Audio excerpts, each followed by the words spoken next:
Assalamu alaikum YouTube көрүүчүлөр. Мына бүгүн муз койду да тартып көрсөтүп коеюн. Муз койду көп тартпай калдым мына. Ал муз койду тартып көрсөтөм. Муз кой курткалар күзгүгө жана кышкыга. Муз кой мындай жакшы курткаларыбыз бар. Цветтери мына коричневый,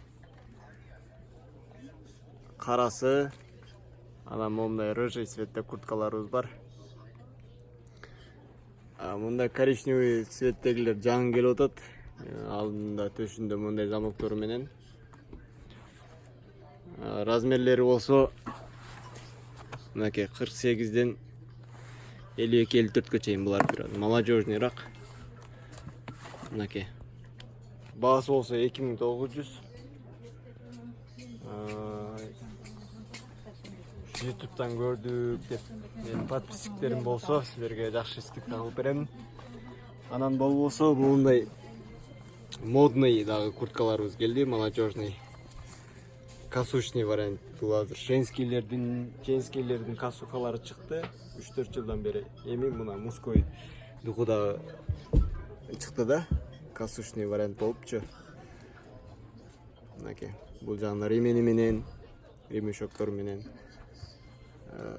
стильный, модный пиджактарыбыз. Пиджак курткаларыбыз бар.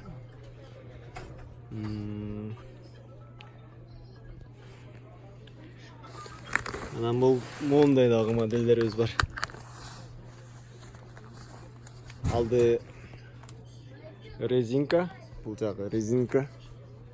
Мынакей. Булар Пекин фабричный. Ушуларды эле супермаркеттерден көрүп атам. 3500, 3900, 4500 деп жалып турат. Бизде болсо 2900. Келип тандап кийип көрүп алып кетсеңер болот. Бизде выбор көп.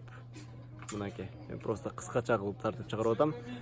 Анан определенный мына модельди тартып чыгар же болбосо мындай модель керек деп менин WhatsApp-ыма сурасаңар болот. Мен тартып чыгарганга аракет кылам. Же болбосо мындай цвети керек, бизге мындай болуш керек деп суроо узатсаңар, мен ошолорду тартып чыгарганга аракет кылам. Мынакей, бул мындай цветтерибиз бар, необычный. Рыжий цветтеги. Анан зимнийдилерди дагы отдельный тартамын. Бүгүнкүгө мына кожаный куртка мына күзгү сезонго тартып чыгарып коеюн дедим. Суроолор болсо комментарий жазгыла. Мындай галашейка деп. Баратниктер мындай менен курткаларыбыз бар. Бул мындан дагы ар кандай өңдөр бар. Карасы, коричневый, рыжий өңдөө. Капшондор менен да бар. Ошол эле молодежный жана чоңураак кишилерге да курткаларыбыз бар. Выбор көп бизде. Келип тандап кийип кетсеңер болот. Азыр как раз скидка жүрүп атат бизде. Киши жоктугуна байланыштуу жакшы скидкаларды кылдык. Окей. Суроолор болсо жазгыла, WhatsApp'тан да кайрылсаңыздар болот. Көңүл бургандарыңызга рахмат. Көрүшкөнчө анда. Туугандар.